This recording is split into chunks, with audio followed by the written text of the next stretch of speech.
좋은 때 이렇게 모여서 우리가 예술에 대한, 특히 민명원 작가의 사진 예술에 대해서 얘기할 수 있어서 개인적으로 굉장히 기쁘고요.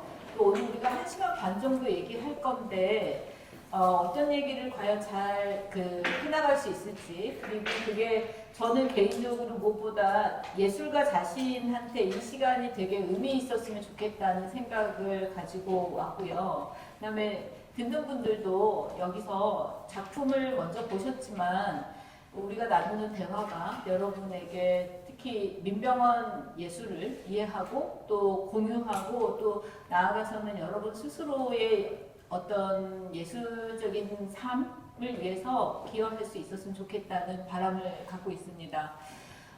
제 역할이 미술 비평가지만 여기서 오늘은 또 모더레이터 역할이어서 제가 이렇게 뭔가 긴 인사말처럼 말씀을 좀 드렸고요. 어디서부터 어떻게 시작하면 좋을까? 예를 들면 민병헌 선생님이 생각하시는 오늘 우리의 대화의 시작점이 있으시면 그 얘기를 먼저 들어보고요. 아니면 뭔가 제가 일종의 화두 내지는 대화의 어떤 물꼬를 터보는 게 어떨까 싶은데 그래도 우리가 이런 자리는 가장 존중받고 중요한 목소리는 예술가 자신의 목소리니까 민병헌 선생님 말씀을 먼저 들어보는 게 어떨까 싶습니다. 네. 제가 사실은 이렇게 여러분들이 모여 있는 그런 공간에서 얘기를 하는 그런 분위기를 굉장히 어색하게 생각하는. 지금 이제 나이가 이제 내일 모레면 70인데 지금 엄청 많이 낮았어요.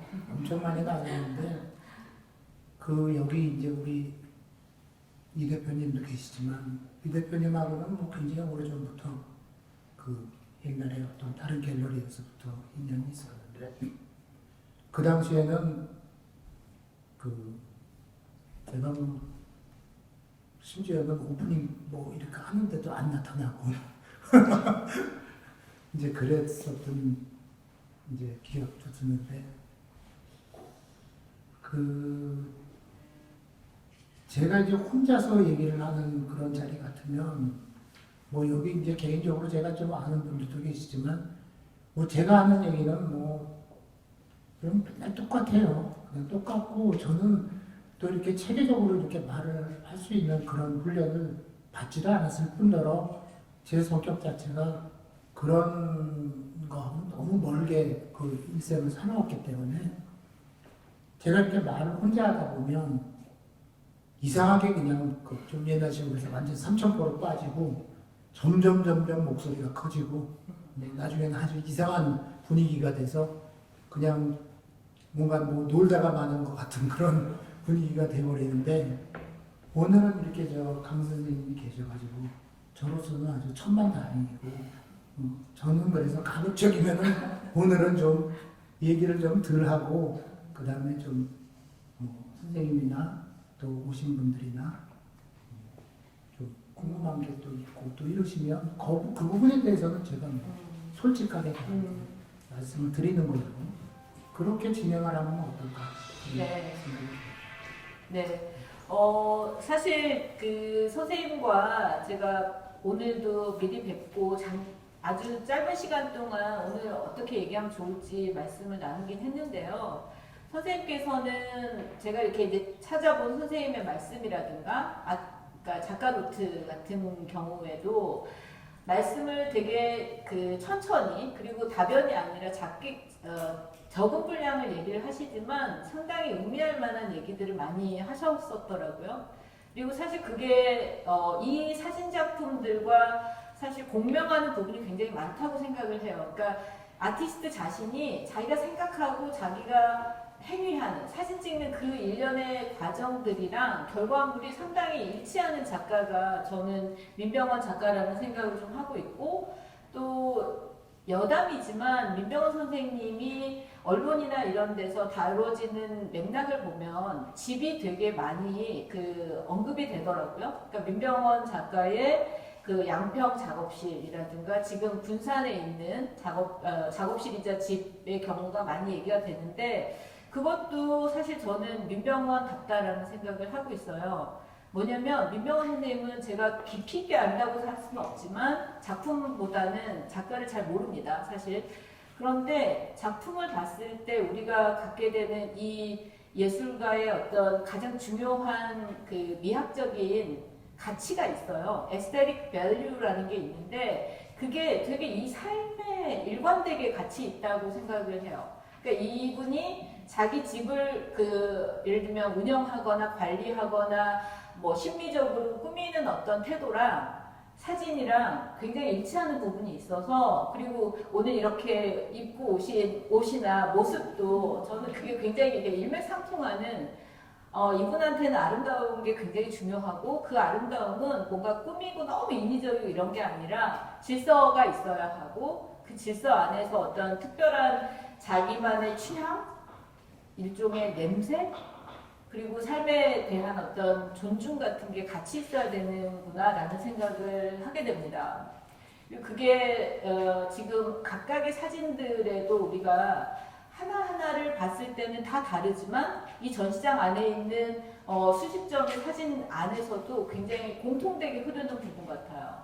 그러니까 넘치지 않고 그렇다고 해서 그게 뭔가 미니멀리즘에 너무나 이렇게 개인을 단속하고 막 질서를 가지고 뭔가 대상을 억압하는 것 같지 않은 그런 태도들의 작곡과 삶과 그리고 시각적인 세계를 구성하는 작가라는 생각을 좀 하거든요. 그래서 그런 부분들에 대해서 이게 제가 좀 넓은 얘기를 좀 했지만 선생님께서는 뭐 그리고 나이 얘기에 대해서 좀 그렇지만 이런 자리에서 우리가 좀 인생을 짧게 사시지는 않았잖아요. 우리 여기 계신 분들도 어느 정도 나이가 좀 있으시고요. 그래서 우리가 그런 얘기를 좀 할 수 있지 않을까. 그러니까 좀 한 50, 60, 70년을 살아보니까 세상이 어떤 식으로 이렇게 좀 그 이루어져 있는데 또 나는 기대하는 세계는 어떻다라든가 이런 얘기 하실 수 있지 않을까. 뭐 여기 이제 저에 대해서 좀 아시는 분도 계실 거고 잘 모르시는 분도 계시는데 저는 뭐 선생님 지금 말씀하시는 거에 대한 그런 얘기에 맞는 얘기인지는 잘 모르겠지만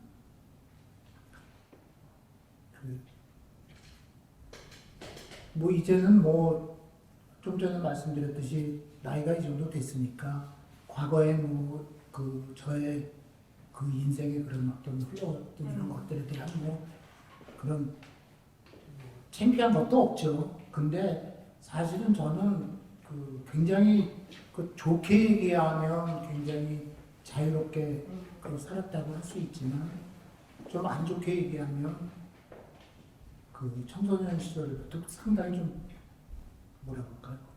좀 불량한 쪽이었다고 할까요? 공부 안 하고 놀기 좋아하고 말 안 듣고 특히 또 저희 세대에는 모든 것들이 다 부모님들이 무조건 공부를 잘해야 된다. 모범생. 네.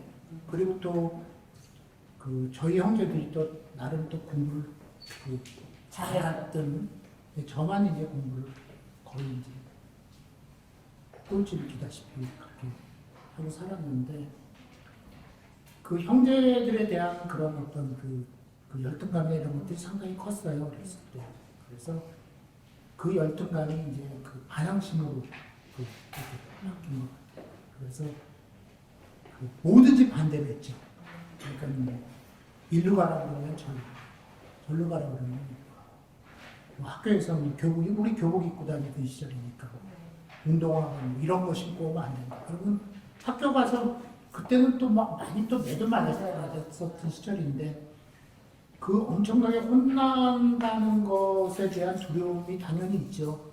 그게 있음에도 불구하고 반대로 그걸 알면서도 그러면서 또 학교 와서 매맞고 그러니까 그런 시절을 겪었어요. 뭐 지금 그 옛날 얘기를 하면 참 그런 좀 창피한 얘기가 많은데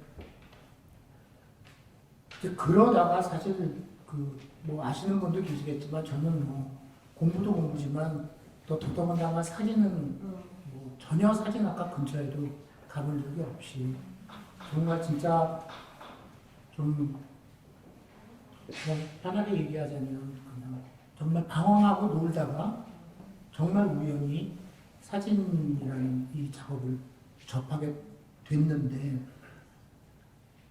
제가 이제 나름 뭐 이렇게 대단히 뭐 유명하거나 뭐 대단히 뭐 이렇게 그런 뭐 거하고 상관없이 그 이제 오랜 시간 동안을 작업을 하다 보니까 이제 그렇게 물어보시는 분들이 참 많죠. 왜냐면 분명히 어떤 그 동기가 있을 거 아닙니까? 네. 왜 시작했냐? 왜 시작했냐? 뭐.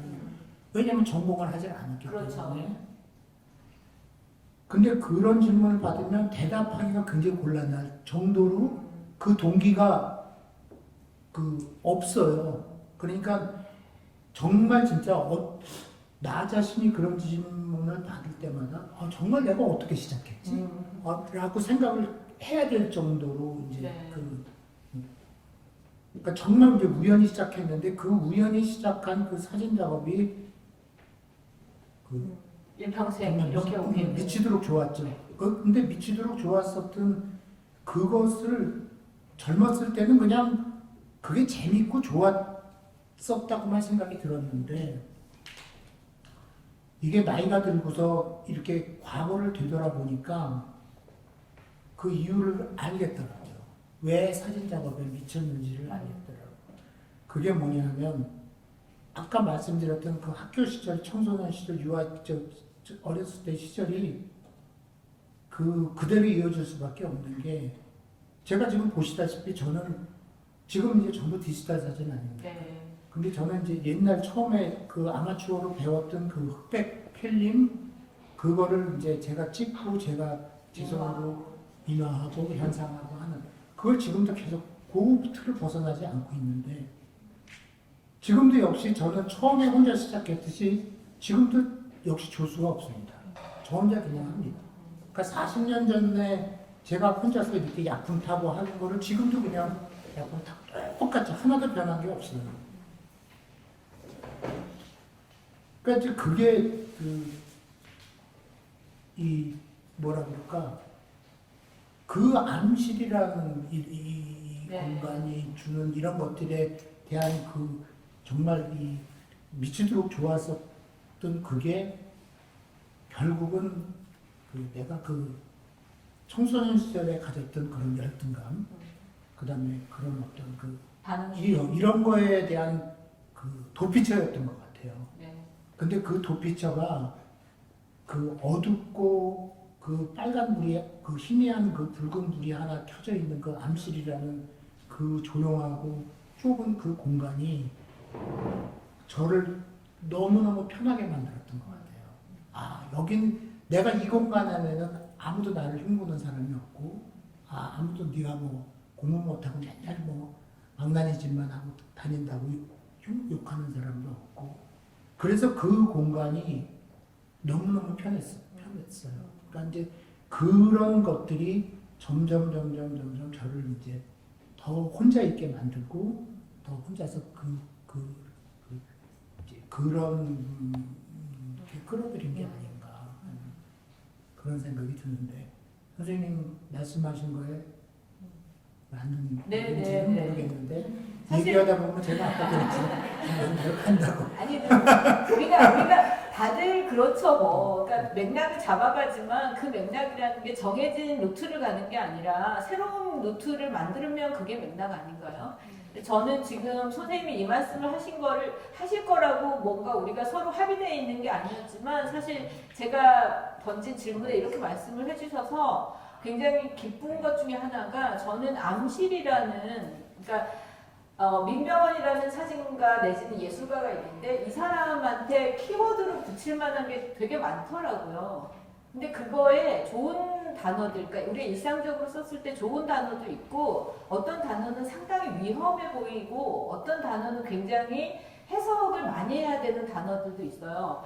예를 들면 말씀하신 것처럼 열등감, 그러니까 컴플렉스라고도 하고 열등감, 그 다음에 반항심, 그 다음에 일생 동안 자기 자신이 혼자 자했다 이런 말들과 그런 것들을 또 응집하고 있는 단어가 암실인 거예요. 근데 선생님이 그렇게 아주 현학적으로 말씀하지 않으셔서 그렇지 저는 그 부분을 당신 자신이 본인이 알고 있다고 생각해요. 그러니까 내가 가진 나의 성정이라든가 나의 본질적인 뭔가 특이성 같은 게 있는데 그 특이성은 지금 내가 한 30년, 40년, 50년 계속 지속해오고 있는 이 사진 예술에 이런 방식으로 담겨 있어 라고 알고 있다고 생각을 하고 제가 선생님에게 어떤 그 말씀을 건네거나 글을 쓴다고 할 때 저는 이 암실이라는 물리적인 공간이 또 한 예술가를 설명하는 중요한 키워드이자 메타포라고 생각을 합니다. 암실은 방금 말씀하신 거에 핵심 내용들이 다 담겨 있지만 누구도 여러 사람이 들어가서 밝게 하하호호 하는 공간이 아니에요. 어떻게 보면 스스로가 유배되는 공간이죠. 그리고 그 유배된 공간은 사실은 아무것도 나오지 않는 불모의 공간이 아니라 예술 작품이 나오는, 생산되는 공간이에요. 근데 본인이 얘기하실 때 보면 그 공간이 굉장히 삭막하거나 자기 스스로한테 내리는 일종의 그 벌 같은 느낌들을 좀 말씀을 하시는 것 같아요. 그러니까 방금 얘기로는 암실은 사실 또 자기의 도피처라고 하셨지만 또 다른 한편으로는 엇나가고 뭔가 그 형제에 비해서 자기가 좀 열등하다고 생각하고 또 그래서 좀 가족관계 안에서도 좀 상처가 있었던 어떤 사람이 어떤 청소년 내지는 뭐 장년이 됐어도 그런 분이 그런 자아가 이 암실로 들어가서는 그냥 도망가 있는 그 자기의 어떤 보호처만으로 끝나는 게 아니라 여기서 작품이라는 게 나오잖아요. 예술 작품이. 그 점에서 저는 암실은 선생님한테 굉장히 중요하고 근데 그게 의미상, 은유적인 의미에서 중요한 부분과 더불어서 기술적인 측면에서도 우리가 사진에서는 기술적인 얘기를 안 할 수가 없잖아요. 장치와 기술 얘기를 할 수밖에 없는데 그런 부분에서도 굉장히 독특성을 가진 공간이자 주제라는 생각을 하고 있거든요. 지금 현대 디지털 사회에서 디지털 사회 그리고 이미지를 생산하는 데서 이런 디지털 메커니즘은 혼자 이루어지지 않아요. 다 협업이고 프로세스가 기술적 프로세스가 있잖아요. 근데 선생님의 작업은 여전히 필름으로 사진 찍고 그거를 현상하고 암실에서 현상하고 인화하는 프로세스에 있고 그거는 굉장히 물리적이고 물질적인 차원에 있는 거잖아요. 그죠? 그리고 혼자 하시고. 그런 점에서 봤을 때는 좀 전에 하신 말씀이 그렇게 좀 맥락이 벗어난 얘기가 아니라 자기 자신이 어떤 예술을 생산하고 창작하는 작가인지를 스스로 아주 잘 알고 있고 근데 그거를 되게 이제 뭐라고 할까 일상적 언어들, 경험적 언어들로 말씀하시는 거라고 생각합니다. 네. 그리고 저는 그 암실과 더불어서 이 선생님한테 되게 중요한 키워드들이 꽤 좀 있다고 생각하는데 그 키워드들 중에는 집이 있는 것 같아요. 아까도 얘기한 집이 있고 그 다음에 자연 그리고 지금 이런 그 전시 주제에 있는 것처럼 어떤 지명이라기보다는 뭔가 의미상으로 지명인 경우들 남녀 같은 거 저는 어리석게도 남력 유람을 시리즈로 작업하고 계시다고 들었을 때 이 남력을 군산이라는 곳에서 터를 새로 잡으셨기 때문에 전남, 호남, 전북 뭐 이런 쪽인가 로컬로 생각을 했어요. 물리적 지역으로. 근데 말씀하신 걸 들어보고 어딘가 이렇게 쓰신 거를 노트를 보니까 마음의 남력이라고 하셨더라고요. 그래서 이분한테 암실이라는 공간이 주는 어떤 굉장히 중요한 의미와 본인을 생각하는 어떤 얘기가 있다면 또 남력에 대해서도 집에 대해서도 얘기할 수 있지 않을까. 예술과 더불어서. 그런 얘기 좀 들어보실까요? 네. 제가 혹시 이제 여기 계신 분들 중에서 저의 이전 옛날 했던 작업을 좀 혹시 아시는 분이 계시던지 아까 말씀드렸듯이 저는 이제 아마추어로 사진을 시작했기 때문에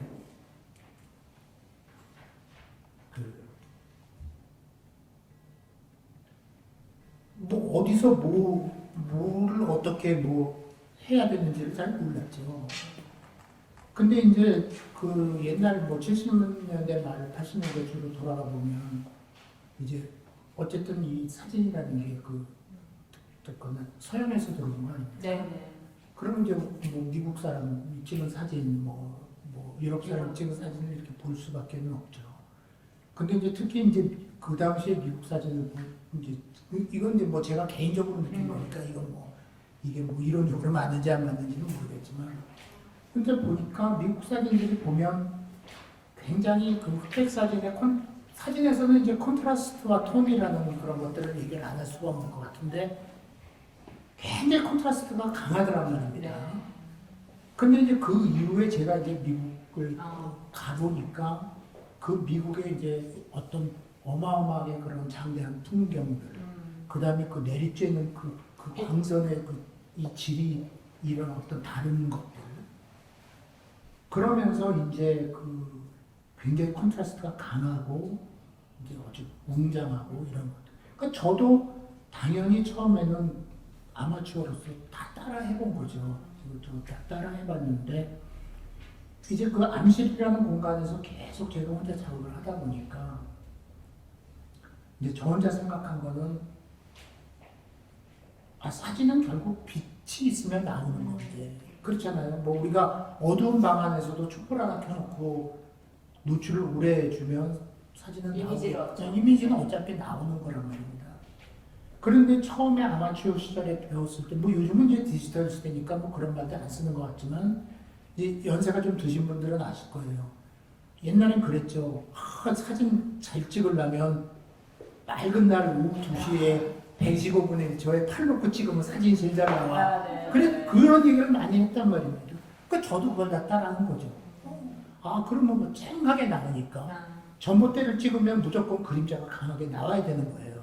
이쪽에서 광선이 비치니까. 저 따라 했죠.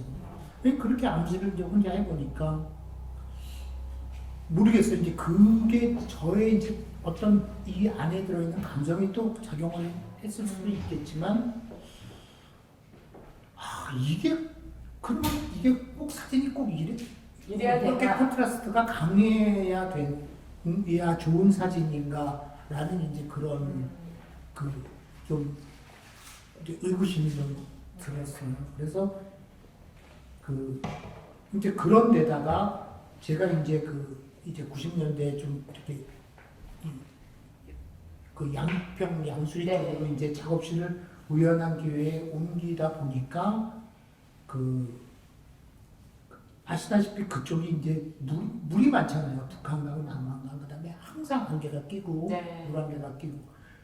근데 그거를 카메라가 없이 눈으로 이렇게 바라봐도 그 희미한 그런 풍광들이 너무나 아름답더란 말입니다.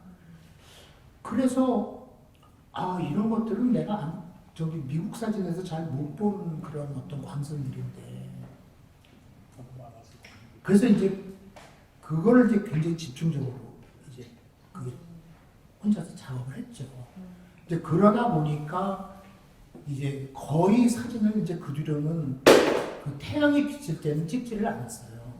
그래서 이제 뭐 안개 낀 날 새벽, 그 다음에 뭐 저녁, 그 다음에 뭐 눈 오는 날, 흐린 날, 먼지 낀 날, 뭐 안개가 많이 낀 날, 그 다음에 이제 비가 막 폭우가 오면 뭐 사진 못 찍지만 뭐 이슬비가 내린다거나 비가 오는 날 그렇게 찍어서 저는 이제 사진도 혼자 찍으러 다니니까 혼자서 이제 트라이포드를 받쳐놓고 봤던 그 느낌이 있을 거 아닙니까? 그 느낌을 그대로 이제 암실에 가지고 와서 내가 그 사진을 찍을 때 봤었던 그 느낌을 그대로 한번 좀 표현을 좀 해봤으면 좋겠다 하는 걸 계속 작업을 했죠. 그러다 보니까 이제 인화가 이제 극도로 이제 이 단순하고 흐리게 가는 거예요. 이제 그 과정이 이제 거의 또 한 20년 이상 된 거죠. 그랬다가 이제 또 우연히 군산이라는 지역으로 가게 됐는데, 이제 군산 말씀을 하시니까 그렇지만 저는 지금 이제 군산 간 지가 8년 정도 됐는데 제가 군산을 이사 갔었을 그 당시에 좀 과장되게 얘기하자면 전라남북도에 아는 사람이 한 명도 없었습니다. 이제 어떤 사람들은 제가 이제 군산으로 이사 가니까 뭐 이제 고향이 이제 군산인지. 근데 저는 군산을 30대 때 한번 가보고 8년 전에 우연히 지나가다가 진짜 그냥 속된 말로 꽂혀가지고 당장 간 거죠. 제 친구들이 중학교 고등학교 친구들이 그 당시에 60대 초반인데 미쳤냐고 군산에 아무 아는 사람도 없고 그런데 그 100년 된 그 썩은 집이 뭐가 좋다고 거기를 가냐고. 근데 사실 저는 아까도 말씀드렸듯이 그 젊었을 때 마음대로 좀 이렇게 자유롭게 살아가서 그런지 평생 그런 것에 대한 두려움은 없었어요. 네. 지금까지도 뭐 아니 내가 가고 싶으면 가고 떠나고 싶으면 떠나는 거지 그게 뭐 무슨 그래서 이제 그때도 그런 마음이었죠. 근데 이제 이게 자꾸 장황해지지만 이제 선생님 남녀이라는 말씀을 하시기 때문에 제가 얘기를 나오는데 군산을 딱 가보니까 첫 번째 느낀 게 그거였어요. 아 이렇게 환경이 사람을 좌우하는구나 하는 거. 뭐냐면 제가 양평 쪽에 있었을 때는 그냥 거의 흐리고 안개 끼고 뭐 이런 게 그냥 늘상의 그런 거였는데 전라도 쪽으로 가니까 갑자기 밝아지는 거예요. 광선이 달라지는 거야. 빛도 맑고 네. 색은 네. 선명하고. 예. 그래서 뭐 저희 집을 여기 이제 와보신 분도 한 분 계시는 걸로 알고 있는데 집이 워낙에 오래돼가지고 집이 어둡기는 하죠. 네. 그리고 나무가 이제 워낙 오래된 나무가 그런데 그 터 자체는 너무 밝은 거예요. 그러니까 제가 이 대상을 보는 이게 달라지더라고요. 자연스럽게 달라지더라고요. 그래서 선생님 말씀하신 것 같이 사실은 처음에는 남영유람이라는 것 자체를 그냥 남도를 생각했어요. 그 지역을. 그래서 아 이렇게 광선도 밝고 그 다음에 나도 이제 나이가 이 정도 먹어서 이렇게 왔으니 이 대상을 바라보는 것도 옛날에 보듯이 너무 막 극단적인 막 이런 막 그냥 막 이런 걸로 가지 말고 좀 편안하게 이렇게 대상을 보면서 그냥 좀 소풍 다니듯이 유람 다니듯이 그렇게 그 사진도 찍고 그 다음에 인화도 좀 그런 식으로 해야 되겠다 이렇게 그게 이제 자연스럽게 그런 어떤 그 환경과 그 광선이 그렇게 끌어들이더라고요. 네. 그래서 처음에는 이제 아까 말씀하셨듯이 이제 그 남도 네. 그다음에 이런 쪽을 이제 계속 다닌 거죠.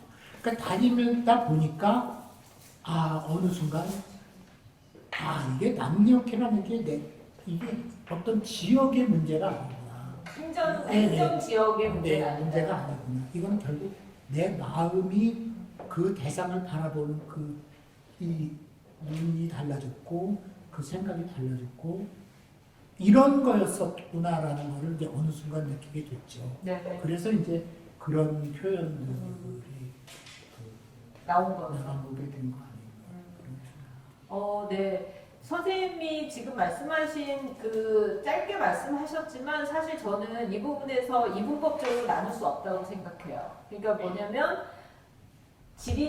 지리학적인, 행정적인 차원에서의 이 로컬리티, 지역성이랑 그리고 그 지역에서 한 예술가가 발견하게 되는 특이성 내지는 자신이 예술로 표현하게 되는 미학적인 어떤 내용이 분리될 수 없는 거죠.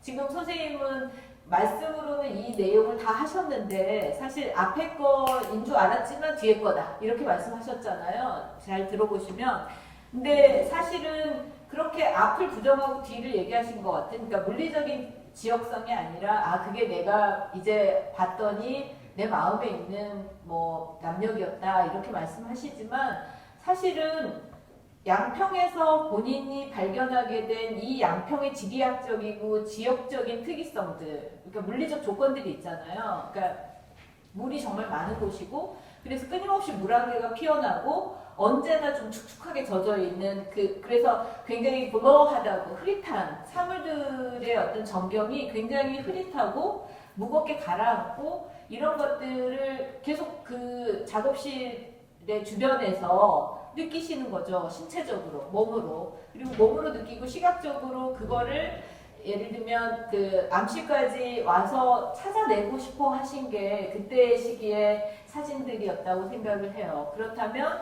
우연찮게 군산으로 가서 군산에서 발견하게 된 빛, 그리고 그 빛들이 보여주는 어떤 풍광은 이게 그 남녀이 갖고 있는 로컬리티를 부정할 수 없는 거잖아요. 근데 그게 또 선생님한테는 이제 거의 8년 가까이 지내면서는 내재화 된다고 하는 좀 뭔가 어려운 단어로 쓰자면 내 안으로 들어와서 나하고 섞여서 그렇게 해서 익스프레스 바깥으로 나오는 것들이라는 생각이 들고 그거를 제가 너무 규정적으로 얘기하는 거일 수 있지만 조심스럽게 말씀드리면 그게 말하자면 현대미술에서 계속 추구하고 있는 그 로컬리티와 그러니까 물리적 공간으로서의 지역성과 그리고 그 지역이 갖고 있는 가장 본질적이고 진정성이 있는 인디저너스하다고 하는 그런 어떤 속성들이 합쳐져 있는 거라고 생각을 해요.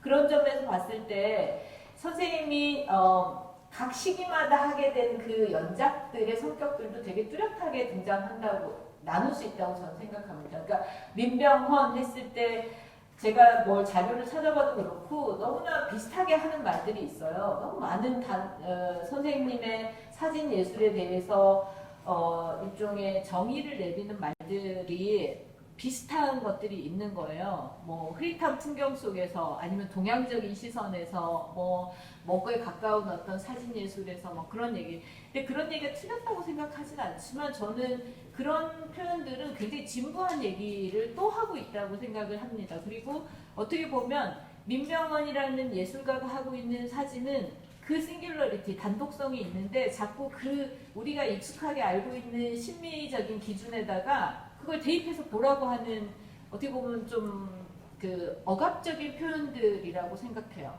그게 이 예술가의 작품 앞으로 감상자를 데려다 놓을 수는 있지만, 그러니까 한국적이라든가 먹색을 사진으로 뭐 표현했다든가 뭐 굉장히 뭐 심도가 깊은 어떤 흐릿한 풍경의 세계 뭐 이렇게 말하는 게 틀린 얘기는 아니지만 좀 다소 상투적이면서 그 베일을 끼고 이 작가의 사진을 보게 하는 그런 위험성이 있다고 보기 때문에 오히려 저는 오히려 물리적 공간들과 그 공간에서 이 사람이 발견하게 된 독특성과 그 독특성이 어떻게 이 사진으로 최종적으로 나왔는가를 일종의 3단계를 융합적으로 보는 시선이 되게 필요하다고 생각을 해요.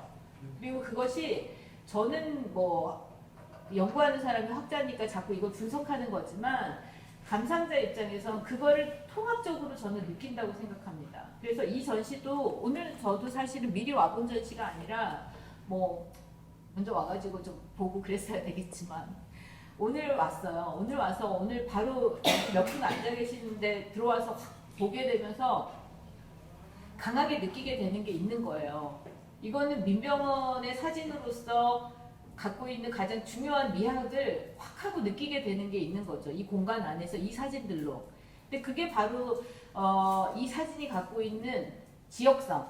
그러니까 어딘가를 찍었는데 그 지역성이 예를 들면 행정구역을 보여주는 지역성이 아니라 그 실제 하는 대상의 그 공간을 찍었고 그 빛과 습도와 뭔가 사운드도 있었을 거예요. 그죠? 근데 그런 것들이 합쳐져 있고 그거를 근데 한 예술가가 자기 암실 안에서 고독하게 혼자 자기가 느꼈던 현장에서 느꼈던 그 감각을 막 쫓아가면서 찾아내려고 하면서 인화를 했을 거라는 거죠. 그리고 그거는 제가 이건 말이 맞는 게 아니라 각종 인터뷰 같은데 이 얘기를 자주 하셨더라고요. 최종적으로 그러니까 내가 현장에서 예를 들면 이 그 산등성이 나무들의 그 나뭇가지가 얽혀있는 이 공간을 보고 찍었던 이 장소의 느낌들과 그때 내가 얘를 주목했던 이유 같은 게 분명히 뚜렷하게 있으시다고 하더라고요. 그리고 그거를 최종 인화할 때까지 찾아내기 위해서 굉장히 무던히 애를 쓰신다고 하셨어요. 근데 그게 저는 두 개의 세계관이 합쳐진 거 말고 뭐라고 설명하겠습니까? 이 로컬리티, 이 군산이든 아니면 남녘의 그 지역성이라는 게 이 예술가한테 영향을 줬고 그 영향 준 것들을 바탕으로 해서 자신이 이미지를 산출해낸 것까지 합쳐져 있지 않나 이렇게 말할 수 있다고 생각해요. 너무 현학적으로 얘기했나요? 작가 말씀이 훨씬 재밌는데 제가 너무 이렇게 규정적으로 얘기를 했는데요. 근데 저는 그런 점에서 보면 선생님이 되게 모르겠어요. 이제 선생님을 뵀을 때 제가 제일 먼저 가졌던 인상은 이분은 왜 이렇게 자기 자신에 대해서 거칠게 대하지? 그러니까 자기 자신을 거칠게 대한다는 생각을 좀 했어요. 근데 거칠게 대한다는 게 뭐냐면 진짜로 거칠게 대한다기보다는 스스로에 대해서 좀 그 가혹하게 말을 하시면서도 근데 또 지극히 자기 자신을 사랑하는 그런 분, 모순적인 분이구나라는 생각을 했고 그 모순을 얘기했다가 처음 만났을 때 굉장히 야단맞았습니다. 당신 하는 말을 못 알아듣겠어요. 그 모순이 뭡니까? 막 이러고. 근데 그게 지금 이 자리에서 제가 다시 한번 좀 설명을 해보면 예를 들면 좀 더 공감이 잘 가시지 않을까 싶은데 열등감 얘기를, 그러니까 형제간의 열등감이었든 유년기에 자기를 대하는 선생이라든가 뭐 가족 안에서의 그 관계에서 내가 얼마나 열등감을 느꼈는지를 되게 거리낌 없이 말씀하시잖아요. 그거는 본인을 굉장히 거칠게 대하는 방식입니다. 심리학적으로.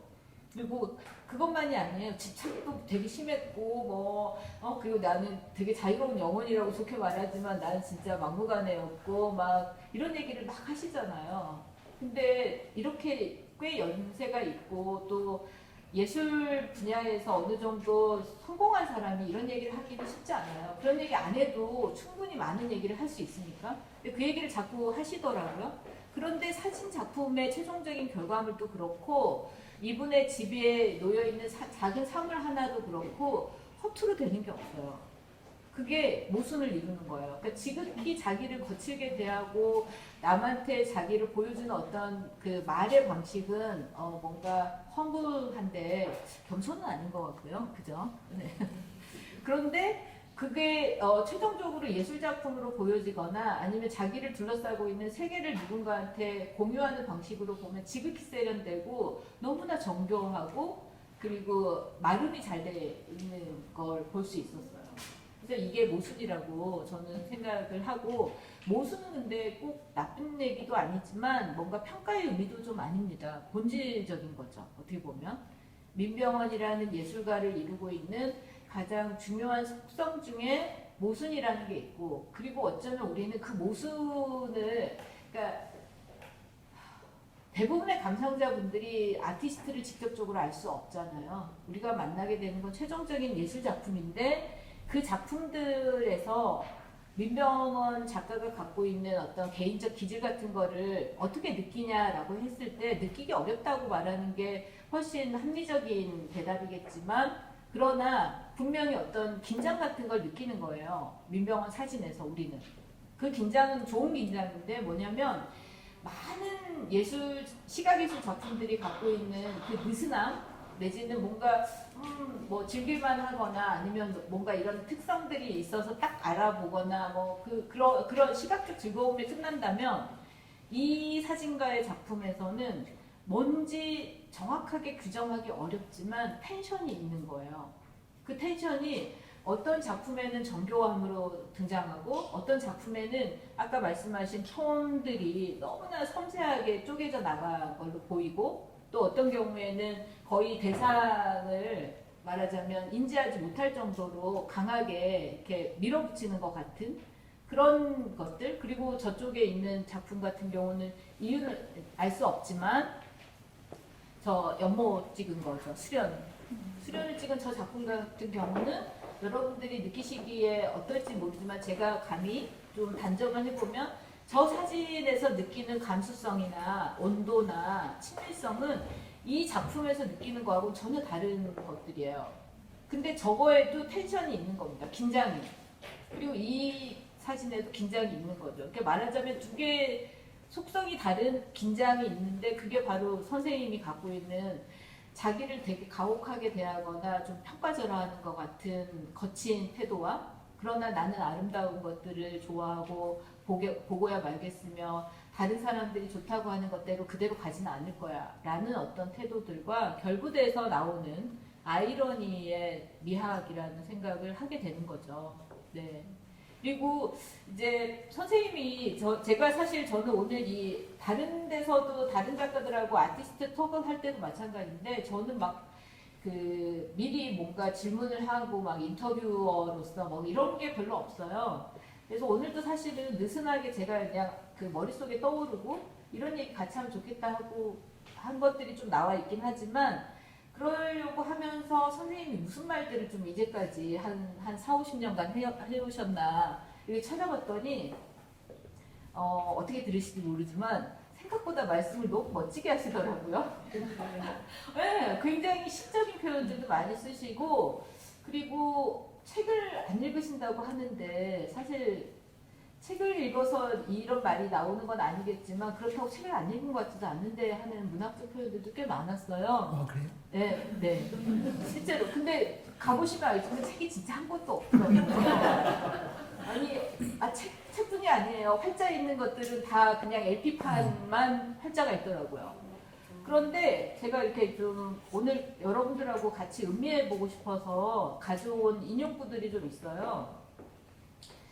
그 파리의 저기 내셔널 뮤지엄 큐레이터하고 꽤 오래전에 하신 말씀 중에 이런 얘기를 했더라고요. 자연의 부재에 대한 얘기를 했어요. 자연이 항상 있는 것 같은데 사실은 우리가 자연이 결핍돼 있거나 없을 때 그 존재를 강하게 느낀다. 근데 제가 이제 학자로서 이런 얘기하면 되게 건조하고 재미없는 얘기인데 선생님은 이렇게 말씀을 하셨어요. 제가 좀 천천히 읽어볼게요. 한번 들어보세요. 자연이 거기 있을 때 우리는 그것이 거기 있음을 깨닫지 못한다. 그러나 그것이 사라지거나 모습을 바꾸면 우리는 그제서야 거기에 있었음을 깨닫게 된다. 그러니까 오로지 결핍의 순간에만 다시 기억을 회복하는 것이다. 나는 어떤 대단한 것들에 대해 이야기하려는 게 아니다. 작은 것, 사소한 것, 자연스럽게 변하는 것들에 관심을 두고자 하고 그것들을 정말 몸소 느낀다. 저는 이 마지막 말이 얼마나 저기 큐레이터한테 자신의 얘기를 어필하고 싶었는지 느꼈어요. 그러니까 대부분의 사람들이 자연이 없다라고 느끼면서 그때서야 자연의 중요함을 느낀다든가 아니면 그러니까 예를 들면 우리는 여기는 자연이 없잖아요. 자연의 이미지가 있는 거지. 자연으로부터 만들어낸 예술이 있을 뿐인데 인공적인 예술 작품이 있는데 우리는 이 작품들을 보면서 자연의 부재를 정말 심각하게 깊이 느낄 수 있다는 거고 그걸 자기는 그 몸속 느끼고 있다는 걸 강조하시는 거죠. 그다음에 이런 표현들은 저는 들어보고 싶은 질문으로 가자면요. 이제 새벽녘에 입안에 남은 전날 밤 꿈의 맛과 닮았다. 이렇게 말씀을 하셨어요. 기억을 하실지 모르겠어요. 근데 제가 이 군산에 갔을 때 멋진 말들은 그러니까 너무 멋진 말인데 제가 근데 군산에 가서 선생님하고 이렇게 긴 대화를 했을 때도 이 비슷한 말씀을 하셨던 게 제가 문구가 정확히 기억나지는 않는데 이 비슷한 얘기를 하셨기 때문에 저는 이 문구를 꼭 오늘 같이 생각해 보고 싶었어요. 뭐라 그러셨냐면 기억에 의하면 내가 잠을 많이 자지 않는다. 그리고 항상 깨어있는 것 같기도 하고 항상 자고 있는 것 같기도 하다. 그런데 이렇게 잠에서 깼을 때 그 느낌들이 있다. 이런 얘기를 하셨거든요. 근데 그 말과 어느 인터뷰에서 한 이 표현 새벽녘 입안에 남은 전날 밤 꿈의 맛이 비슷한 얘기인 것 같으니 그런 단어를 제가 그 정도로 쓸 능력이 없는 사람 같은데 아마 그거는 이제 그 쓰신 분이 좀 지금 이 자리에서 이제 느끼셨겠지만 저는 말을 그냥 나오는 대로 하잖아요. 그냥 일상적으로 하는데 아마 그건 아닌 것 같아요. 그래? 네, 왜냐면 제가 좀 나서서 이런 부분에 대해서 얘기를 해보자면 제가 이 문장이 너무 기이하다고 좋은 의미의 독특하다고 생각해요. 그러니까 글 쓰는 사람들, 철학하는 사람들, 언어를 다루는 사람들이 하는 말에 세련됨이 아니라 계속 뭔가 꺼끌거리면서 읽고 이해를 해봐야 될 것 같은 문장인 거예요. 새벽녘에 입안에 남은 여기까지는 새벽녘에 입안에 남은 근데 전날 밤 꿈의 맛이래. 그러면 그래요? 제가 이제 저처럼 이제 재미없는 사람이 분석을 하면 뭐냐면 전날 밤에 잠을 자면서 꿨던 꿈이 있어. 음. 근데 그게 이제 불현듯 새벽녘에 잠이 깬 거죠. 그죠? 근데 내 머릿속에 남은 꿈의 이미지라고 말한 게 아니라 내 입안에 남은 맛이라 그랬어요. 입안에 남은. 더 어려워졌나요? 아니, 그러니까 이런 거죠. 내가 전날 밤에 꿈을 꿨는데 그게 우리 그럴 수 있잖아요. 이렇게 뭐 이르게 잠을 자든가 잠에 들었어. 근데 문득 새벽녘에 탁 깰 때 있잖아요.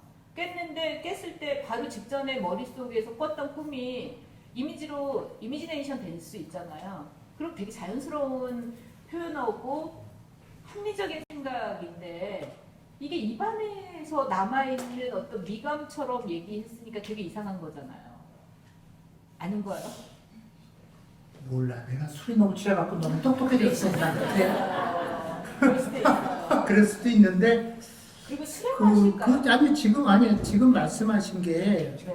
제가 그런 단어를 그렇게 구사할 만큼 그런 건 아니었던 것 같고 왠지 그냥 제가 이제 이렇게 주절주절 거리는 그 내용이 좀 이렇게 맞아 이게 이런 말이었기 때문에 이걸 이런 식의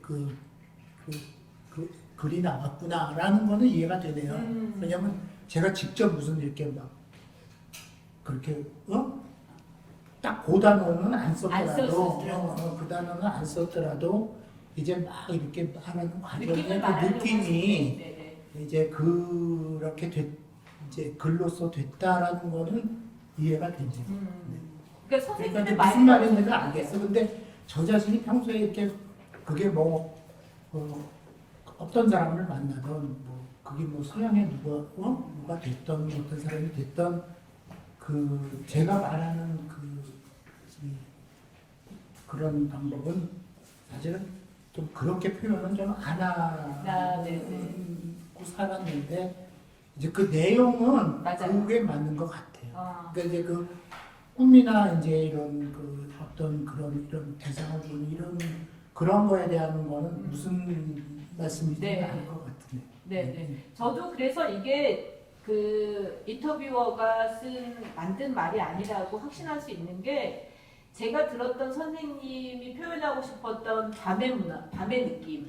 근데 그 밤이 새벽녘으로 왔을 때 자기한테 느껴지는 어떤 촉각적인 느낌들 있잖아요. 근데 여기서 이제 미각이라고 했지만 그게 선생님이 분명히 경험하고 있는 것들이고 특히 혼자서 고독하게 자기가 좋아하는 공간에 머무를 때 갖게 되는 느낌인 것 같더라고요. 제가 선생님을 아주 많이 안다고 할 수는 없지만 그래서 이 문장은 분명히 선생님이 한 얘기고 저는 이 문장이 그러니까 새벽녘 입안에 남은 전날 밤 꿈의 맛이라는 게 이 사진들에서 느끼게 되는 우리가 표현하기 규정하기 좀 어렵지만 아주 독특한 미학을 자기 스스로는 몸의 느낌으로 알고 있구나라고 확신하게 된 문장들이었어요. 근데 여기서 이제 뭔가 좀 가볍게 어떤 비평가나 큐레이터가 접근을 하면 이런 걸 어떻게 하냐면 빨리 양식적으로 규정을 하는 거예요. 이런 게 서리얼리즘이야, 초현실주의야, 뭐 이런 식으로. 근데 저는 전혀 그렇게 해석할 수는 없다고 생각해요. 그러니까 뭐냐면 선생님이 사진을 독학했기 때문에 규정할 수 없는 게 아니라 계보를 잡을 수 없는 게 아니라 이분은 지극히 자기 기준에서 계속 사진을 해오고 아름답거나 결과물로서 어떤 걸 얻고 싶은 게 있는 거고 그걸 쫓아온 사람이기 때문에 자꾸 어떤 레퍼런스로 가져가서 뭘 하자고 하면 계속 핀트가 안 맞는 거죠. 그러니까 이 핀트는 뭐냐면 이론적으로 안 맞는 걸 떠나서 이 사람은 그냥 이 사람인 거지 자꾸 이거를 미술사라든가 사진사 안에서 어떻게 찾아내려고 하는 순간 이분이 아까부터 계속 얘기하고 싶어 했던 내가 자연 앞에 서 있을 때 느낌을 인화지의 최종 결과물로까지 찾고 싶었어 뭐 이런 말들이 사라져버리는 거예요. 그래서 저는 이 말이 초현실주의의 어떤 시어보다도 멋진 시어 같지만 그러나 그거는 실체를 갖고 있다. 이 문병원이라는 사진가가 밤에 잠을 자거나 새벽녘에 잠에 깼을 때 자기의 신체적인 느낌을 꼭 얘기하고 싶었던 거다. 이렇게 말씀드리고 싶어요. 그 다음에 조금 다른 주제로 또 좀 건너가면 여기 이제 우리가 사실 저는 민병헌 선생님의 사진을 제가 비평을 시작할 때부터, 그러니까 개인적으로 알지 못할 때부터 정말 좋아하긴 했었거든요. 그러나 개인적으로 이분을 잘 알지는 정말 못했었어요. 그런데 그때 그러니까 제가 옛날 90년대 공부하고 있을 때 이 민병헌 선생님 진짜 스타 사진가였고 스타 예술가였는데 뭐 지금도 마찬가지인데요. 과거형으로 말씀드려서 죄송합니다. 근데 그 즈음에 정말 이 사진가를 묘사하는 그 언론의 단어들, 평단의 단어들이 저는 정말 재미가 없었어요. 그때 공부하는 단계였는데도 불구하고 그게 뭐였냐면 막 그 사진으로 그린 수묵화라든가 뭐 사진의 연필 막 이런 얘기들이 지금도 그런 얘기 자꾸 하고 그러는데 저는 별로라고 생각을 했었는데, 그리고 이제 이를테면 한국적인 것들이 있다라든가 동양적인 태도와 신미성 이런 얘기하는 것도 사실 저는 그렇게 잘 맞는 것 같지 않다고 생각을 했는데, 그래서 이런 말들을 이분이 이런 말로 좀 그 일반적으로 자기를 규정하는 단어들을 내지는 미학적인 평가를 비껴놨구나 했던 문장이 있었어요. 찾아보니까. 조선시대 문인의 성정을 담은 화조와 같은 느낌이라고들 하는데, 내 새 사진들, 새 연작에 대해서 한 얘기예요. 근데 나는 홀로 나는 새를 담을 땐 정말 그랬다. 이렇게 얘기를 하셨더라고요. 맥락을 제가 조금 더 설명을 하면, 그 새 연작이 있어요. 근데 그 사진들도 보시면, 저기 있는 들판에 굉장히 거칠게 나무들이 이렇게 있는 산등성이 작품들하고 이 새를 찍은 사진들이 사실 저는 좀 유사해 보이던데, 새가 때로 날아가는 것들이 거의 날카롭게 철필로 이렇게 페인팅한 것 같은 느낌의 사진 시리즈가 있어요. 근데 그거를 이제 어떤 대담자하고 얘기를 하면서 이제 그쪽에 인터뷰어가 뭔가 굉장히 동양화 같고 문인들의 그림들 같다라고 하니까 선생님이 어떻게 하냐면 그분의 말을 부정하진 않아요. 그래, 문인들의 화조와 같을 수 있겠다. 왜냐면 새가 있으니까 화조, 꽃과 새가 담긴 그림. 근데 홀로 나는 새를 담을 때, 내가 그거니까 카메라에 그걸 담을 때 정말 그랬다라고 하는 말을 저는 좀 다르게 해석하거든요. 그러니까 조선시대 문이나 내지는 화조화를 모방하기 위해서 그와 비슷한 소위 뷰 포인트를 갖고 이 새를 찍으려고 했던 게 아니라 내가 그 새를 담으려고 했을 때 내 태도가 문인적이었을 거다라고 말한 게 아닌가. 너무 묘한 건가요? 저는 그랬어요. 그러니까 문인적인 정신이라는 건 결국은 내가 예술작품 내지는 그림을 최종적으로 내가 제작할 거야가 아닌 거잖아요. 문인적인 정신이라는 건 근본적으로 내가 자연을 대하는 태도나 마인드니까 아닌가 봐요. 머리를 쥐어뜯으시는 다행히 갔는데 진짜 내가 뭔 말을 했는지 기억이 안 나는데 어찌됐든